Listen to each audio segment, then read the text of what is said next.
Olá, pessoal! Hoje nós vamos iniciar uma nova etapa dos nossos estudos na topografia. Nós vamos falar um pouco sobre o desenho técnico. O que seria o desenho técnico? O desenho técnico é um tipo de desenho que contém ou que atende a normas técnicas para fins de conseguir transmitir uma informação adequada ou uma informação única para qualquer leitor que possa observar esse desenho técnico. Para isso, nós temos algumas regras e é sobre isso que a gente vai aprender aqui, tá? Isso que nós vamos estudar aqui. São vários aspectos, né? Inicialmente, eu quero passar para vocês uma aula. Deixa eu até colocar aqui para apresentar. Eu vou mostrar para vocês alguns aspectos. Vou utilizar essa aula do professor João Carmo, que é lá do IFRN, tá? Desde que vi essas aulas, eu pedi autorização para ele para utilizar as aulas, porque eu considero essas aulas bem interessantes. Então, eu vou demonstrar alguns aspectos gerais com essa primeira aula, e depois partiremos para a segunda aula, já aprofundando nesses assuntos, né? Então, o que é o desenho? É uma maneira da gente expressar algum objeto, né?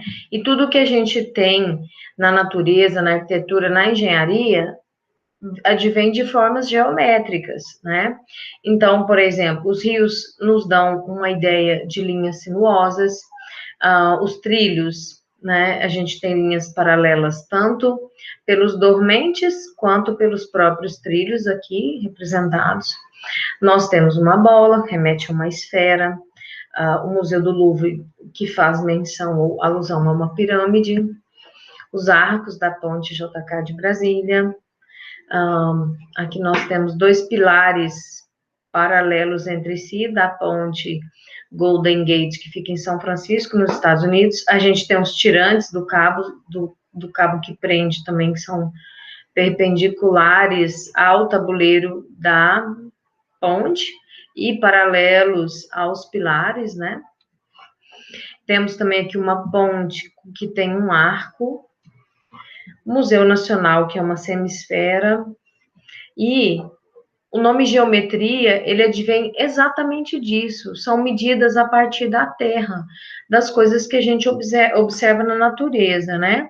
Esse nome é um nome bem antigo, do tempo que essas coisas sequer existiam, né? Existiam as coisas naturais, né? Os objetos naturais, as manifestações naturais, ou seja, da natureza. Daí que advém esse nome. Então, geometria, medida da Terra, ou de tudo que a gente vê na superfície da Terra. Bom, nós temos alguns elementos fundamentais. Os principais são ponto, linha, plano e sólido. O ponto não tem dimensão, a linha tem uma dimensão, o plano tem duas e um sólido três dimensões. O ponto, então, gente, é a figura geométrica mais simples que existe. Ele não tem dimensão, não tem comprimento, não tem largura e não tem altura. Isso que quer dizer não ter dimensão. Ele é determinado pelo cruzamento de duas linhas. Lembra-se lá quando a gente pegava aquela linha perpendicular ao eixo X, a linha perpendicular ao eixo Y, e no encontro dessas duas linhas a gente tinha um ponto, certo? A gente faz até uma bolinha, mas o ponto é exatamente o encontro daquelas duas linhas, tá? E ele, sempre falei para vocês, desde a matemática, a topografia, aqui no desenho técnico, nós temos uma linguagem que é única, tá? O ponto é representado por uma letra maiúscula, certo? Né? Então, eu posso fazer uma bolinha, uma cruzinha ou um X. A linha, pessoal, é uma sucessão de pontos. Também na matemática a gente fala uma reta, né? E a gente simboliza com uma letra minúscula. O plano já é definido com duas dimensões, é uma superfície.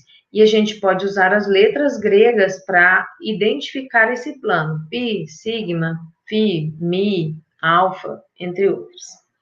O sólido já é uma delimitação de um espaço, no qual a gente tem uma área e a gente tem uma altura que permite a gente definir essa área do espaço, tá?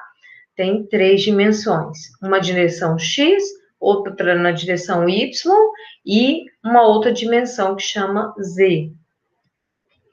Nós podemos classificar as linhas quanto forma, podem ser sinuosas, curvas, mistas, uma linha poligonal ou quebrada, essa que a gente usa muito na topografia, linhas retas, linhas onduladas, inclinadas. Essas também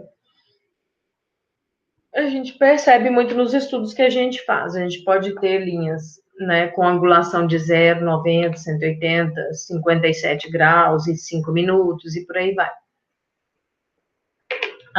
As principais têm nomes específicos, tá? Nós podemos ter uma reta horizontal, uma linha horizontal, angulação de 0 e 180. A gente usa uma régua T para fazer, vamos falar sobre isso depois. Uma linha vertical, angulação de 90 em relação ao plano, tá? Duas linhas paralelas, aqui demonstrando a paralelicidade, perpendicularidade, né? Duas linhas que formam ângulos de 90 graus. Oblíquas são linhas que têm alguma angulação que seja diferente de 0, 90, 180 e 270 graus, tá? E a gente também tem algumas definições. A linha reta é que não possui início nem fim, a semi-reta possui um início, mas não tem fim, e um segmento, ele possui início e fim, né? A depender do que a gente está tentando representar.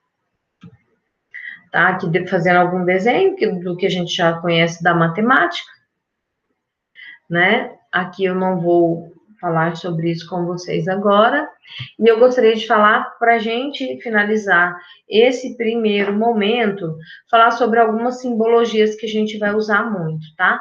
Aqui mostrando para vocês como que eu escrevo um segmento de reta, por exemplo, eu estou indo do ponto A para o ponto B, letra maiúscula indica o ponto. Então, se eu quero dizer que é esse segmento de reta que está entre os pontos A e o ponto B, eu faço um traço em cima deles. Se eu quero indicar que é uma condição de perpendicularidade, eu faço esse símbolo. Se eu quero indicar que são paralelas, retas coincidentes, congruentes. Se eu quero falar de uma reta que apresenta um ângulo diferente de 0, 90, 180 e 270, eu vou falar que ela é uma reta oblíqua, uma linha oblíqua, quadrangular, que tem um ângulo, que seja circular. Se for uma reta, uma letra minúscula, né? Retangular, semicircular, um triângulo, ou também assim mostrar que é um ângulo de 90 graus, tá? Então, essa classificação aqui, ela é universal para a gente poder fazer representação em desenhos. Tá ok? Então, pessoal,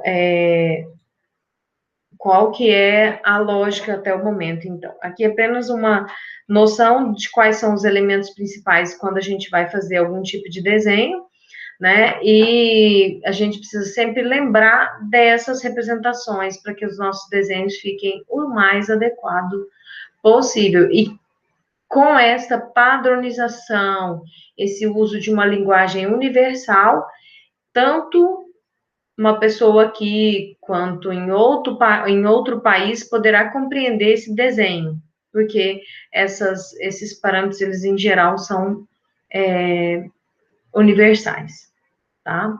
Então, é por isso que a gente aprende sobre desenho técnico e essas normas, tá ok?